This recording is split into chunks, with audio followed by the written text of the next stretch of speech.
तुम्ही आज भजे आणले का? हो ते घे ना भजे, मग सांगते मी तुला कारण. का आणले पण? अरे इतका छान पाऊस येतोय, इतका मस्त मोसम आहे. पण कधी पण पाऊस पडतोय ह्या हो. मंथमध्ये, कधी पाऊस पडतो का? मला तर असं वाटतंय मस्त फिरायला जावं कुठेतरी. मॅम जायचं का आपण आउटिंगला? युरोपला जाऊ शकतो. हो, युरोपला जाऊ. Great option. पण हल्ली काय झालंय ना, युरोप फक्त एक टुरिस्ट डेस्टिनेशन नाही तर स्टडी डेस्टिनेशन झालंय आता. आणि तिथल्या countries like France, Sweden, Spain हे खूप पॉप्युलर होत चाललंय rather than the traditional countries. US, झालं, UK झालं. त्या कंट्रीपेक्षा आता स्टुडंट्स थोडे युरोपियन साईडला वळायला लागले आहेत, कारण तिथे बेस्ट ऑप्शन्स आहे, क्वालिटी एज्युकेशन आहे, अफोर्डेबल ट्युशन फीज आहे. अशा बऱ्याच रिझन्स आहेत. मॅम म्हणजे जसं सगळ्यांना असं वाटतं की ते टुरिस्ट डेस्टिनेशन आहे, पण मग तसं तिकडे एज्युकेशनल इन्स्टिट्यूट आहेत का त्याची टॉप रँकिंग मध्ये बऱ्याच युनिव्हर्सिटीज आहेत. स्वित्झर्लंडच्या आहेत, पॅरिसच्या आहेत, स्वीडनच्या आहेत. आणि आपल्या मागच्या वर्षी पण 1-2 स्टुडंट गेलेले आहेत चांगल्या युनिव्हर्सिटीमध्ये. आणि आता ह्या इंटेकला माझ्याकडे 10+ स्टुडंट्स आहेत जे त्यांची प्रोसेस करतायत.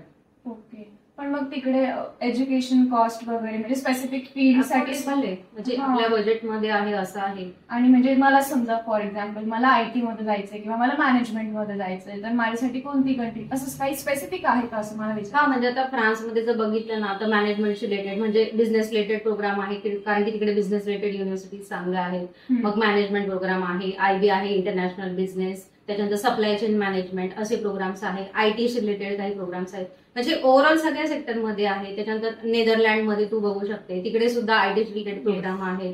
त्याच्यानंतर मॅम फीस पण अफोर्डेबल आहे. म्हणजे आपण प्रॉब्लेम असं मला वाटतं स्टुडंट काय फेस करतील, एक्स्ट्रा लँग्वेज करावी लागेल त्यांना, जसं की जर्मनीमध्ये जर्मन असते, फ्रान्समध्ये फ्रेंच असेल. But it's not compulsory. म्हणजे असं नाहीये की तुम्हाला ती लँग्वेज ती आलीच पाहिजे, because you going for English start programme.